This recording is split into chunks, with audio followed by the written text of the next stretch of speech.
বন্ধুরা, তোমরা আমার পেছনে এই বেল গাছটি দেখতে পাচ্ছ। এই বেল গাছ আমাদেরকে কি শিক্ষা দেয় তাহলে আজকে এই ভিডিওতে বলবো। দেখো বন্ধুরা, যখন মানুষ বেল কেনে বাজার থেকে তখন কিন্তু টিপেও দেখে না বা থাপড়ায়ও দেখে না, কিন্তু দুর্বল বা নরম ফলদেরকে থাপড়ায় দেখে অথবা টিপে দেখে। যেমন তরমুজ বা আম, এইসবকে মানুষ একটু চেক করে নেয়, কিন্তু বেলকে কিন্তু চেক করে না, কারণ জানে বেল শক্তপোক্ত ফল।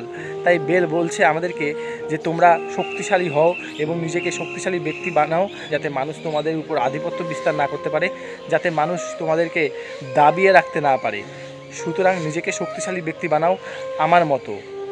তাই বন্ধুরা, বেলের মতো নিজেকে শক্তিশালী ব্যক্তি তৈরি করুন, মানসিক দিক দিয়ে হোক বা শারীরিক দিক দিয়ে হোক, যাতে আপনি সহজেই ভেঙে না পড়েন, যাতে মানুষ আপনার সহজেই মনোবল ভাঙার চেষ্টা না করে। কারণ আপনি যদি দুর্বল ব্যক্তি হন তাহলে মানুষ তাদের নেতিবাচক কথা দ্বারা আপনার মনোবল ভাঙার চেষ্টা করবে।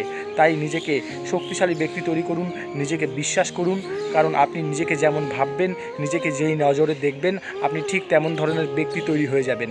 তাই সবসময় নিজেকে ভালো কথা বলুন এবং নিজের মূল্য নিজে বুঝতে শিখুন।